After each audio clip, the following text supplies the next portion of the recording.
Captain Lee Tae-min sat in his worn pilot chair drinking cold coffee from a plastic cup that had seen better days 3 years ago when he first bought the cargo ship Lucky Fortune from a scrap dealer on Luna Station.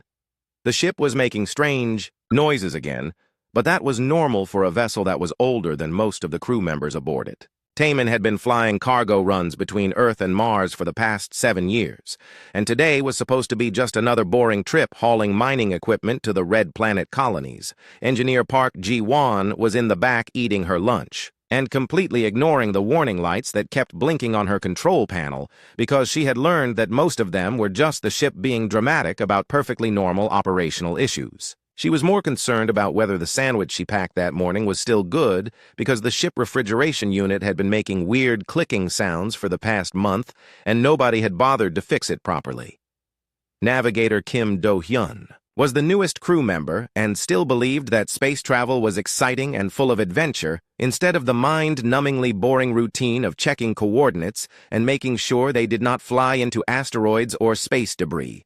He was double-checking the jump calculations for their trip to Mars when he noticed that one of the numbers in the navigation computer looked wrong, but he was not entirely sure which number was the problem. Taemin finished his terrible coffee and pressed the intercom button to talk to his crew. His voice came through the speakers with the usual static that meant someone should probably fix the communication system eventually, but probably would not get around to it anytime soon. He told them they were ready to make the jump to Mars and asked if everyone was strapped in and ready to go through the usual discomfort of faster-than-light travel. Ji-won called back that she was ready and warned them that the engine was making a new rattling sound that might be important or might just be the ship getting older and more cranky. Do-hyun confirmed that he had double-checked the coordinates, and everything looked correct, even though he was still not completely sure about that one number that seemed slightly off. The jump drive powered up with its familiar whining sound that always made Taemin wonder if the ship was going to hold together for another trip or finally fall apart in the middle of space, where nobody could help them. The Lucky Fortune disappeared from normal space with a flash of light that nobody was around to see because space was very empty and very boring most of the time. When they emerged from the jump, Do-hyun immediately knew something was very wrong, because instead of seeing the familiar red glow of Mars in the distance, he was looking at the biggest collection of alien spaceships he had ever seen in his life. The ships were massive and purple and covered in strange symbols that hurt his eyes to look at directly. There were hundreds of them arranged in perfect formation, like they were getting ready for some kind of important ceremony. Taemin looked at the view screen and blinked several times, hoping that the alien fleet would turn out to be some kind of hallucination caused by bad coffee or lack of sleep, but the ships stayed exactly where they were. He turned to Do-hyun and asked in a very calm voice what exactly had gone wrong with their navigation, because this was definitely not Mars. Do-hyun was frantically checking his calculations and realized that he had made a mistake with one of the coordinate numbers, which had sent them somewhere completely different from where they were supposed to go. He explained this to his captain, while trying not to panic about the fact that they were surrounded by alien warships that could probably destroy their tiny cargo vessel without even noticing. Ji-won came running to the bridge when she heard the commotion and stopped dead when she saw the alien fleet through the main view screen. She asked if this was some kind of movie being projected on their screens, because it seemed too weird to be real, but Taemin assured her that the aliens were definitely real and definitely surrounding them.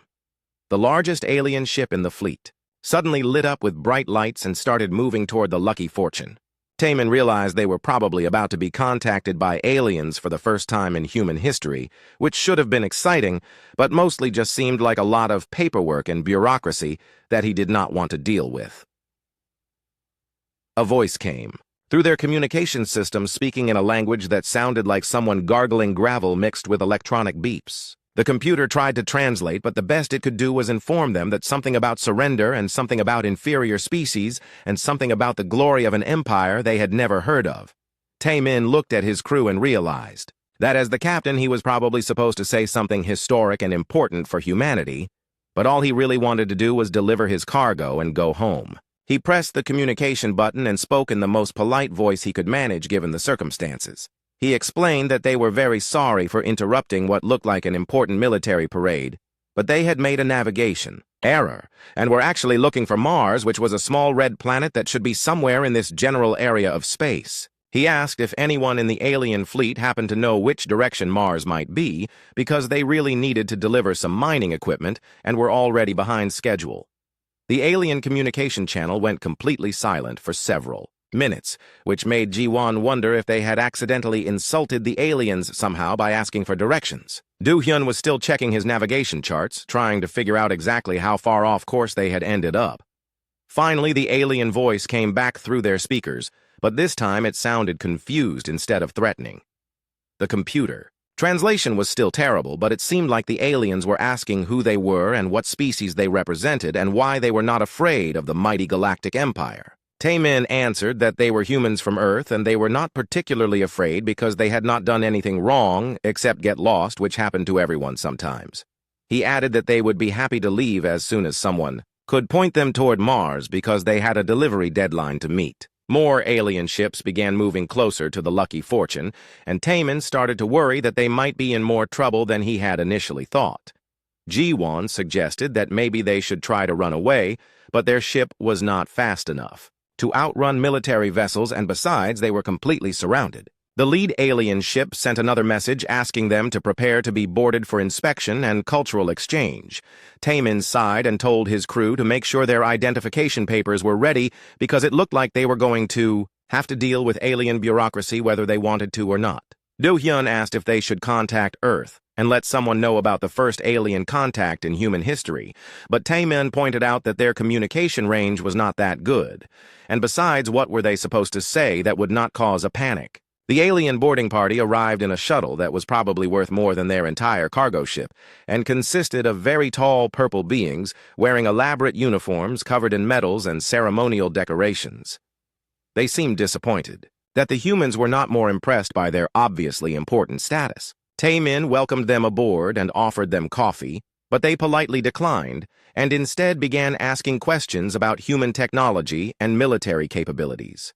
Ji-won explained that their ship was actually pretty old and not representative of human engineering standards, while Do-hyun tried to apologize again for the navigation error. The aliens seemed confused by the human responses and kept asking about their empire and their conquest plans and their advanced weapons systems. Taemin had to explain that humans did not really have an empire and were not interested in conquering anyone, and their most advanced weapons were probably not very impressive compared to alien technology. By the end of the boarding inspection, the aliens seemed more puzzled than threatened and asked if the humans would be willing to accompany them to their capital world for further cultural exchange. Taemin looked at his crew and realized they did not really have much choice in the matter, but at least the aliens seemed friendly enough, even if they were asking weird questions about human military superiority. 3 days later, the Lucky Fortune was docked at the most impressive space station that any human had ever seen, but Taemin was mostly annoyed that the docking fees were probably going to be expensive and nobody had explained who was supposed to pay for them. The alien station was huge and shiny and covered in lights that seemed to serve no practical purpose except to show off how much energy the aliens could waste on decorations. Ambassador Choi Soo-jin had been hastily appointed as Earth First Alien Diplomat after a very confusing video call with Earth government officials who seemed more interested in asking her about insurance liability for interstellar incidents than giving her any useful training for dealing with aliens. She had been an insurance adjuster for 15 years, which apparently qualified her to represent humanity because she was good at dealing with difficult customers and unusual claims.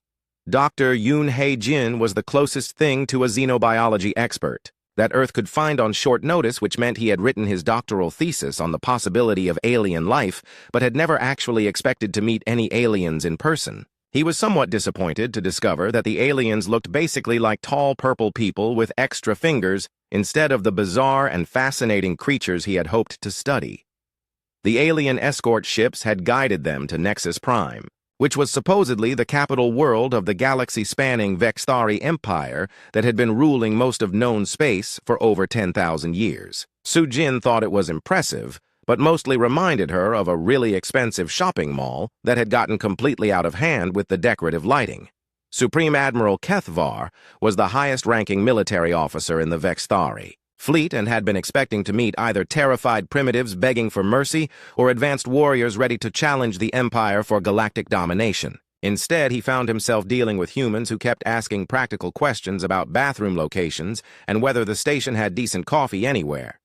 The official first contact ceremony was held in the largest conference room on the station, which could hold several thousand beings and was decorated with banners and symbols representing the military might of the Empire. The humans arrived wearing their regular work clothes because nobody had told them it was supposed to be a formal occasion, and they had not packed any fancy uniforms for what was supposed to be a simple cargo delivery.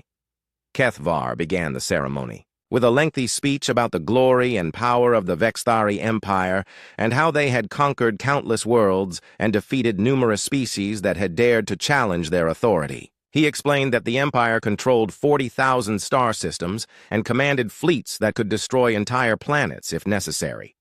Sujin listened politely and took notes, but mostly wondered how long the speech was going to last because she was getting hungry and wanted to know if there would be food served after the formal presentations. When Kethvar finished talking, she thanked him for the information and asked if they had wireless internet access on the station because she needed to send some reports back to Earth. The Admiral seemed confused by her question and asked why the humans were not impressed or terrified by the military power he had just described. Sujin explained that it sounded very impressive, but humans were more interested in practical cooperation than military displays and wondered if there might be opportunities for trade relationships or cultural exchange programs. Heijin was taking detailed notes about alien biology and architecture, but kept getting distracted by the fact that most of the alien technology seemed unnecessarily complicated compared to human designs. The aliens had apparently spent centuries developing elaborate solutions to problems that humans had solved with much simpler methods. The aliens showed them through the station command center, which was filled with sophisticated computers and advanced display systems that managed the entire galactic communication network. The human visitors were suitably impressed until they noticed that most of the computers were running very slowly, and several of the display screens were showing error messages that nobody seemed to be fixing. Taemin asked why they did not just restart the computers that were having problems, and the alien technicians explained that their systems were too advanced and complex for such simple solutions. Jiwon looked at the error messages and pointed out that most of them seemed to be basic software problems that could probably be fixed with standard troubleshooting procedures. The aliens were interested in human technology and asked to see examples of their most advanced equipment and weapons systems. The humans had to explain that their cargo ship was actually quite old and not representative of current human technology, but they would be happy to demonstrate some basic tools and equipment they had on board. Do-hyun showed them a standard tablet computer and explained how humans use them for navigation and communication and entertainment.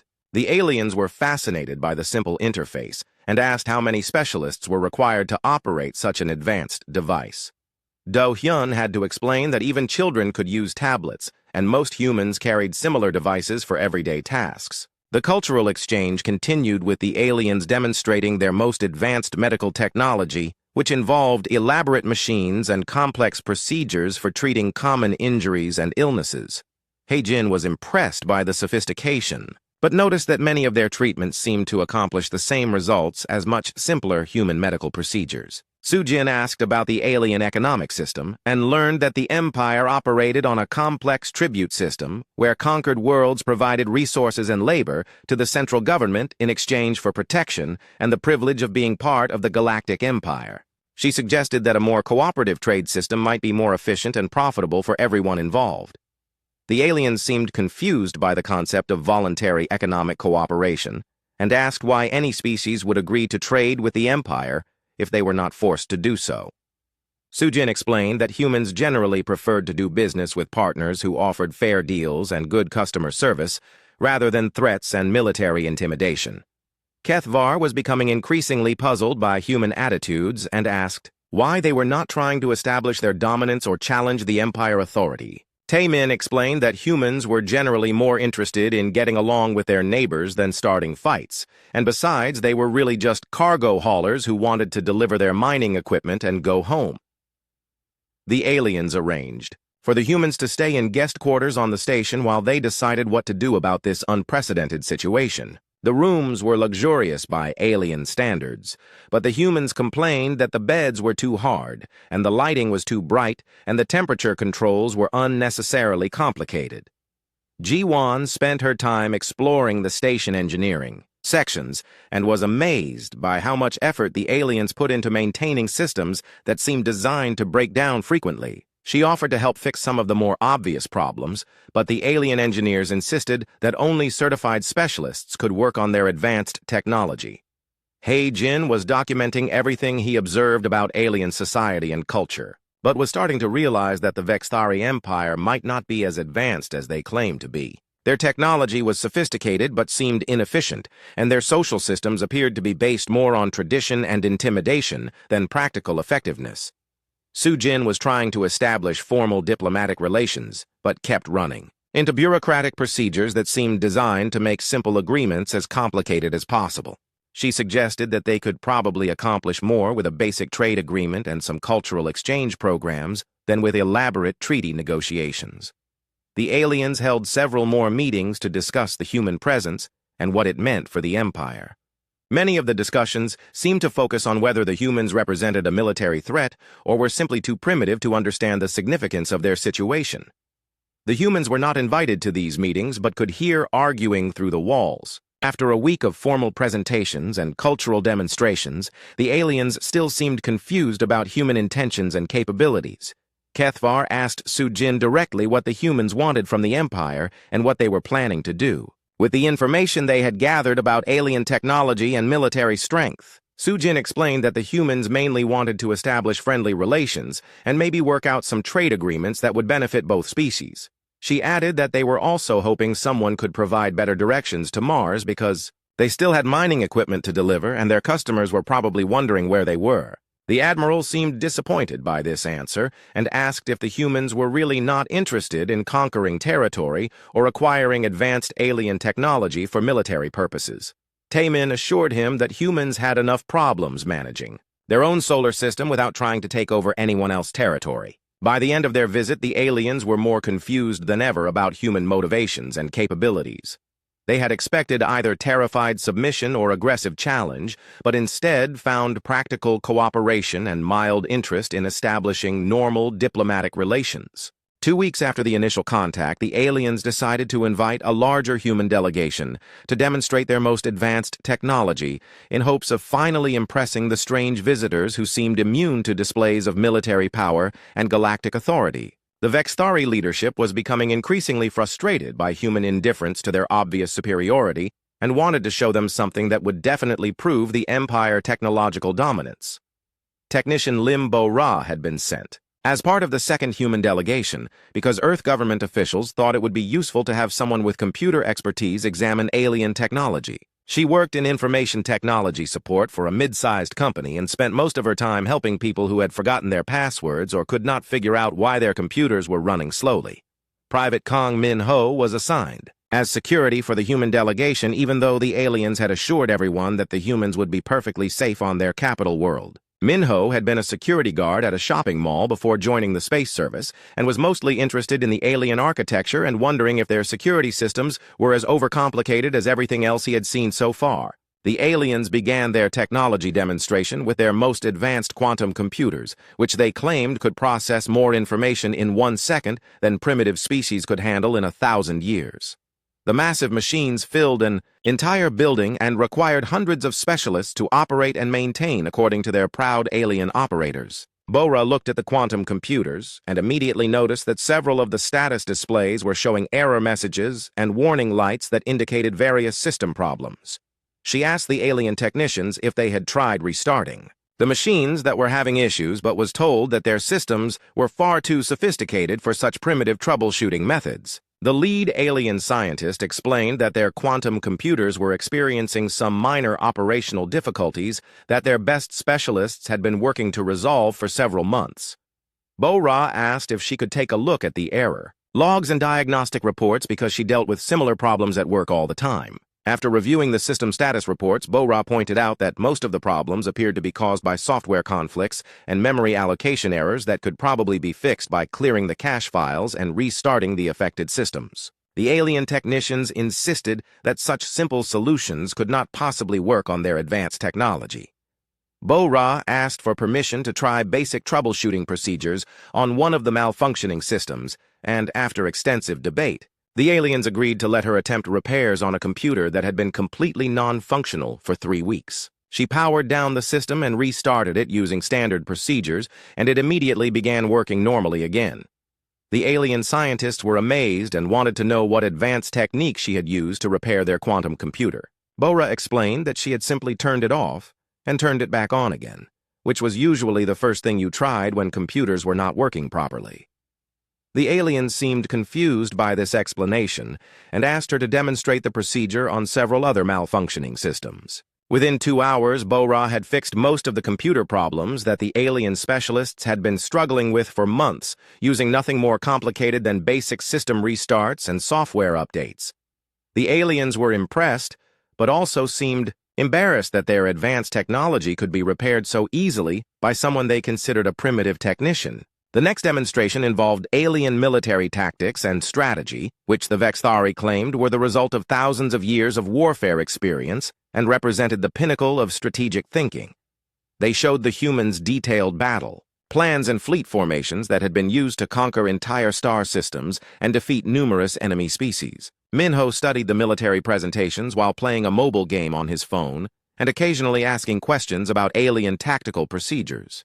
He pointed out that many of their battle formations seemed unnecessarily complicated and left obvious weak points that could be exploited by enemy forces with basic military training. The alien generals were offended by his casual criticism and challenged him to identify specific flaws in their proven tactical systems. Minho put down his phone and spent 10 minutes explaining how their standard fleet formations could be defeated by smaller forces using simple flanking maneuvers and coordinated attacks on key command ships. He suggested several modifications to their battle plans that would eliminate obvious vulnerabilities and improve their operational effectiveness. The alien military leaders were shocked to realize that their supposedly perfect strategies had glaring weaknesses that they had never noticed despite centuries of successful military campaigns. The aliens asked Minho about his military background and were surprised to learn that he had never served in combat and had learned most of his tactical knowledge from playing strategy games and watching military history documentaries.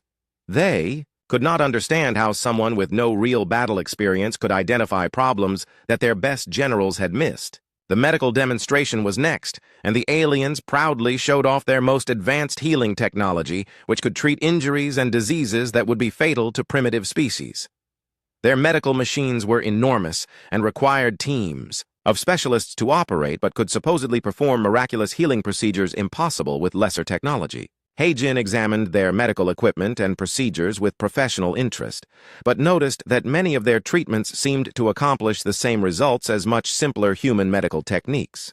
Their miracle healing machines appeared to be very sophisticated versions of basic medical procedures that humans had been using for decades. When he mentioned this observation, the alien doctors challenged him to prove that primitive human medicine could match their advanced healing technology. Heijin demonstrated several basic first aid procedures and explained how human doctors treated common injuries and illnesses using relatively simple equipment and techniques. The aliens were surprised to learn that humans could achieve similar medical results without requiring massive machines and teams of specialists. They asked Heijin to examine some of their patients and were amazed when he correctly diagnosed several conditions that their own doctors had been unable to identify despite extensive testing with advanced equipment. Heijin explained that human medical training emphasized understanding the underlying causes of illness rather than just treating symptoms with sophisticated technology. He suggested that some of their medical problems might be easier to solve with simpler diagnostic methods and more direct treatment approaches. The aliens were becoming increasingly uncomfortable with the human ability to improve their supposedly advanced systems using basic knowledge and simple techniques. They had spent thousands of years developing complex solutions to problems that humans seemed able to solve almost effortlessly with primitive methods. Bora was invited to examine more of their computer systems and continued to fix problems that alien specialists had been unable to resolve.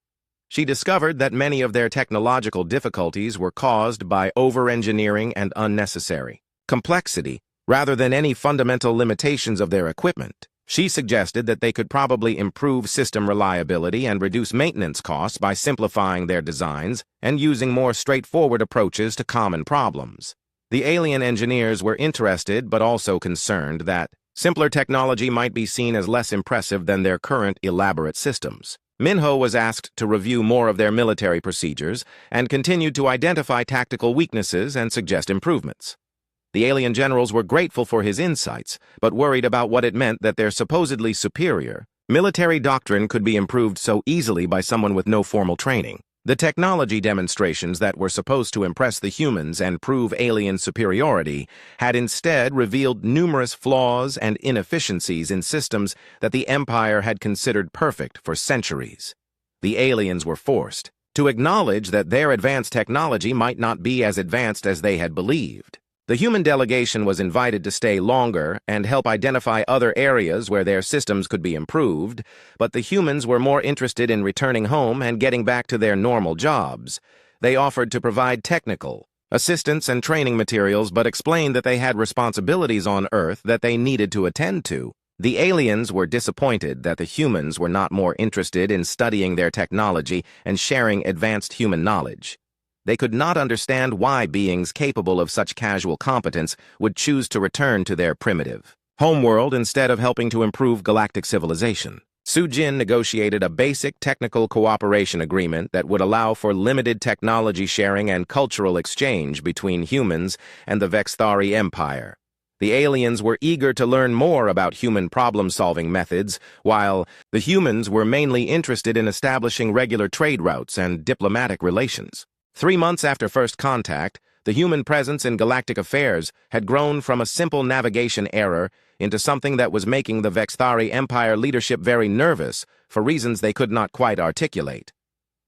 More human ships had arrived to establish regular trade routes, and the humans continued to treat everything with the same casual competence that had initially confused the aliens. Captain Jung Da-yun was piloting a transport shuttle between the human embassy ship and the alien capital when she decided to demonstrate proper parallel parking techniques to some alien observers who had been watching human pilots with growing amazement. The aliens had never seen anyone dock a spacecraft so smoothly and efficiently without using elaborate computer guidance systems and multiple safety protocols.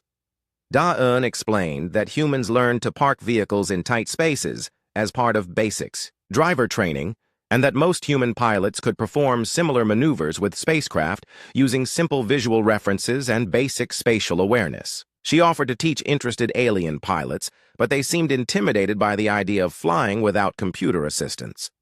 The Alien Flight Training Academy requested a demonstration of human piloting techniques, and Da-yun spent an afternoon showing their best students how to perform basic maneuvers that required skill and judgment rather than just following computer instructions. The alien instructors were embarrassed to realize that their elite pilots had never learned fundamental flying skills that humans considered routine. Economist Huang Jae-sung was working with alien trade officials to establish economic cooperation agreements when he noticed that their galactic currency system was unnecessarily complicated and seemed designed to benefit only the central imperial government. He suggested that they might be able to improve economic efficiency with some basic market reforms and modernized financial instruments.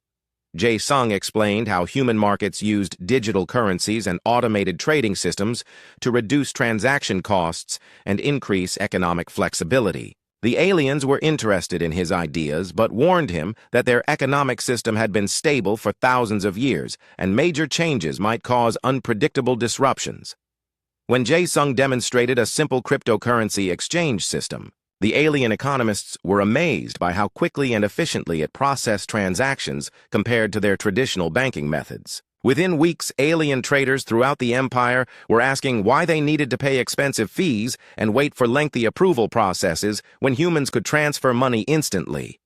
The imperial treasury officials became concerned when they realized that widespread adoption of human financial methods would eliminate many of the fees and taxes that funded the central government. They tried to ban the new economic systems, but discovered that too many alien businesses had already started using them to maintain competitiveness. Human trade delegations were visiting various alien worlds to establish commercial relationships, and kept accidentally discovering problems with imperial governance that they felt obligated to point out. The humans were not trying to cause political trouble, but they had a habit of treating everyone equally regardless of social status, which was causing confusion among species that were used to rigid hierarchical systems. On the mining world of Kepler-7, the human trade representatives were shocked to discover that the alien workers were essentially slaves who received no payment for their labor and lived in terrible conditions. The humans immediately started offering fair wages and decent working conditions to anyone who wanted to work for human companies instead. The local imperial governor tried to explain that the mining slaves belonged to the empire and could not simply change employers. But the humans pointed out that slavery was illegal under most civilized legal systems, and they would not do business with anyone who used forced labor. Within days, half the mining workforce had quit their imperial jobs to work for human companies. Similar problems arose on manufacturing worlds where the humans discovered that alien workers were being exploited by imperial corporations that paid minimal wages and provided no safety protections. The humans started their own factories and offered better pay and working conditions, which immediately attracted workers from competing imperial businesses. The imperial authorities tried to prevent their workers from switching to human employers, but discovered that they had no legal authority to stop voluntary employment changes. The imperial legal system had never needed to deal with the concept of competitive labor markets because no one had ever offered workers better alternatives before. On agricultural worlds, the humans were appalled by the environmental damage caused by imperial farming methods and offered to teach sustainable growing techniques that would produce better crops while protecting local ecosystems. The alien farmers were initially skeptical, but became enthusiastic converts when human methods proved more productive and profitable. The Imperial Agricultural Ministry tried to ban human farming techniques, but could not explain why their supposedly advanced methods produced lower yields and caused more environmental damage than primitive human procedures. Local farmers started ignoring imperial regulations and adopting human methods regardless of official policies. Trade disputes began arising throughout the empire as human businesses consistently outperformed imperial companies by offering better products and services at lower prices while treating their workers and customers more fairly. The humans were not deliberately trying to undermine imperial authority, but their business practices made imperial companies look incompetent and exploitative by comparison. Revolutionary movements on oppressed worlds started adopting the phrase, "Just be human about it," as their motto for demanding fair treatment and basic rights from imperial authorities. The humans were confused by this development because they thought they were just conducting normal business activities rather than inspiring political movements. The Imperial Intelligence Services reported that human influence was spreading throughout the empire and undermining traditional authority structures, but they could not identify any deliberate subversive activities. The humans seemed to be causing political instability simply by treating people with basic dignity and offering practical solutions to common problems. Supreme Admiral Kethvar was receiving reports of unrest on dozens of worlds where local populations were demanding reforms based on human examples of fair governance and economic opportunity. The Admiral was frustrated because the humans had not actually done anything that could be classified as hostile or illegal, but their presence was somehow destabilizing the entire imperial system. The Imperial Council held emergency meetings to discuss the human problem but could not agree on any effective response. Military action against the humans would be difficult to justify since they had not committed any aggressive acts and had actually been helpful in solving various technical and economic problems throughout the empire. Economic sanctions against human businesses would be counterproductive since they were providing valuable services and creating employment opportunities that were popular with local populations. Political restrictions on human activities would be seen as oppressive by alien citizens who were benefiting from human presence in their communities. Diplomatic protests to Earth government resulted in confused responses from human officials, who explained that their citizens were simply engaging in normal commercial activities and had no intention of interfering with alien politics. The humans seemed genuinely surprised that conducting business fairly and treating people equally could be considered subversive. The Empire leadership realized they were facing an unprecedented situation where their authority was being undermined, not by military conquest or political revolution, but by the simple example of humans demonstrating that there were better ways to organize society and conduct business relationships. Client species throughout the Empire began asking their imperial governors why they had never been offered the same opportunities and protections that humans provided to their business partners. Local authorities found themselves unable to explain why imperial rule was superior to human alternatives when the evidence clearly favored human methods. The humans remained cheerfully oblivious to the political crisis they were causing.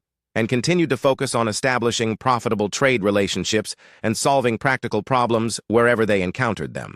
They viewed the growing popularity of human business practices as a natural result of offering better products and services rather than any kind of political movement. By the end of the 4th month after first contact, the Vexthari Empire was experiencing the most serious internal challenges in its 10,000-year history, and the humans were still primarily concerned with maintaining their delivery schedules and ensuring their insurance coverage was adequate for interstellar commercial activities. 6 months after the Lucky Fortune had made its accidental wrong turn, the Vexthari Empire had completely collapsed, not through military conquest or violent revolution, but through bureaucratic obsolescence and mass resignation of imperial officials, who could no longer justify their positions in the face of obviously superior alternatives. The humans were still trying to figure out what had happened and why everyone kept asking them to take charge of things they had never wanted to be responsible for. President Shin Ye-jin had been elected to lead Earth government mostly because she had experience managing large organizations and was good at dealing with complicated administrative problems. She found herself having to negotiate with dozens of alien species who wanted to join something called the Human-Inspired Practical Governance Coalition, even though she was not entirely sure what that meant or why Earth was apparently in charge of it. Admiral Song Woo-jin had been promoted to lead Earth's first interstellar fleet, which consisted of 12 cargo ships and 3 passenger transports that had been hastily converted to diplomatic vessels. He was running the fleet like a shipping company, because that was basically what it was, and he could not understand why alien military leaders kept asking him about conquest strategies and defense planning. The former imperial capital world of Nexus Prime had declared independence from the collapsed empire and requested human assistance in establishing a democratic government because they had heard that humans were good at organizing fair and efficient political systems. The humans had to explain that they were not experts in government formation and suggested that the aliens might want to hire some political consultants or read some books about democratic theory. Supreme Admiral Keth Var had submitted his resignation from the Imperial military and applied for a job with the human trade fleet because he was impressed by their practical approach to problem solving and wanted to learn more about human organizational methods. The humans offered him a position as logistics coordinator, but explained that it was much less exciting than being a military commander. The Human-Inspired Practical Governance Coalition had been formed by alien species who wanted to adopt human approaches to government and economics, but the humans were not actually running it because they were too busy trying to manage their own affairs and meet their commercial obligations. The coalition was essentially governing itself using principles they had learned from observing human behavior.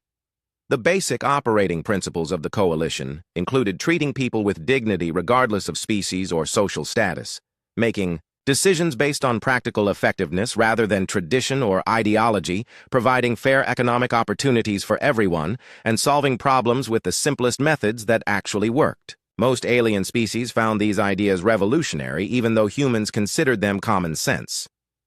Tae Min had been reluctantly appointed as coordinator of galactic logistics after he refused the title of emperor because he thought it sounded like too much paperwork and responsibility. His main job was helping coordinate trade routes and resource distribution between the 40,000 star systems that had formerly been part of the Imperial territory. He was still trying to deliver his original mining equipment to Mars, which had taken 8 months because of all the diplomatic obligations and political meetings he had been required to attend. The equipment was probably not needed anymore since the Mars colonies had found alternative suppliers, but Tae Min felt obligated to complete the delivery anyway. The coalition government operated on democratic principles, but with practical modifications that the aliens had developed based on human suggestions about efficient administration. They held regular elections but also used professional managers for technical positions and made decisions by consensus whenever possible, rather than relying on complicated parliamentary procedures. Work-life balance policies had been instituted throughout coalition territory after aliens observed that humans were more productive and creative when they had time for rest and personal activities. The concept of weekend breaks and vacation time had been unknown in the Imperial system, where workers were expected to be available for labor assignments at all times. Casual Friday had become a galaxy-wide phenomenon after aliens noticed that humans seemed more relaxed and cooperative when they were not required to wear formal uniforms and follow strict behavioral protocols. Many species discovered that reducing social hierarchies and dress codes actually improved workplace efficiency and employee satisfaction. The Imperial Palace on Nexus Prime had been converted into a public library and community center because the coalition government preferred to conduct business in practical office buildings rather than elaborate ceremonial structures. The throne room was now used for public meetings, and the former emperor private chambers had become a children daycare facility. Economic prosperity throughout coalition territory had increased dramatically after the elimination of imperial taxes, and tribute systems that had transferred wealth from productive worlds to the central government bureaucracy. Local communities were able to invest their resources in infrastructure and development, rather than funding elaborate military displays and administrative overhead. Healthcare and education systems had been reformed based on human models that emphasized practical training and accessible services rather than elaborate facilities and exclusive access for elite social classes. The aliens discovered that providing basic services to everyone was actually more cost-effective than maintaining separate systems for different social groups. Environmental protection had become a priority after humans pointed out that many industrial practices were damaging planetary ecosystems and reducing long-term productivity. The aliens had never considered the economic benefits of sustainable resource management, but quickly adopted human conservation methods when they proved more profitable. Criminal justice systems had been simplified and made more fair after aliens observed that human legal procedures focused on rehabilitation and problem-solving rather than punishment and social control. Crime rates decreased significantly when people had access to economic opportunities and fair treatment under law. The humans were still primarily focused on their commercial activities and were somewhat bewildered by their accidental role in galactic political transformation. They continued to offer technical assistance and training programs, but insisted that the alien species should make their own decisions about government and social organization. Earth government officials were struggling to develop appropriate policies for managing interstellar relations when they had barely figured out how to handle international affairs on their own planet. They established a Department of Galactic Commerce, but decided that political involvement in alien affairs should be limited to basic diplomatic cooperation and trade agreements. The former Imperial military had been reorganized into a voluntary peacekeeping force that focused on protecting trade routes and providing emergency assistance rather than conquering territory and enforcing political control. Many former Imperial officers found the new mission more satisfying than their previous roles as occupying forces. Scientific research and technological development had accelerated throughout coalition territory after the elimination of Imperial restrictions on information sharing and innovative thinking. The aliens discovered that collaborative research produced better results than the competitive secrecy that had characterized Imperial scientific programs. Cultural exchange programs had become popular as different species learned about each other, customs and traditions without the rigid hierarchies that had previously limited interaction between groups. The humans were surprised to discover that many alien species had interesting art and music traditions that had been suppressed under Imperial rule.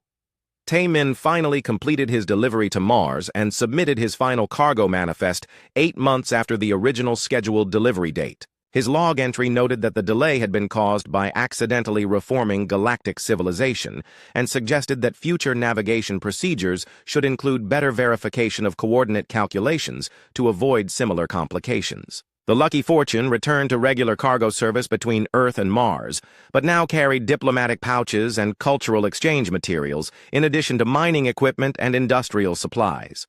The crew remained focused on their shipping business, but had become accustomed to occasional requests for technical advice from alien governments. Ji-Wan had written a maintenance manual for alien computer systems based on basic troubleshooting procedures that human technicians used for routine equipment problems. The manual had become the most widely distributed technical document in galactic history and had solved countless equipment failures that alien specialists had been unable to repair. Do-hyun had been offered a position as navigation instructor at the former Imperial Military Academy, but preferred to continue working on cargo ships because he enjoyed the practical challenges of interstellar shipping more than teaching theoretical courses to alien students who were intimidated by basic mathematical calculations.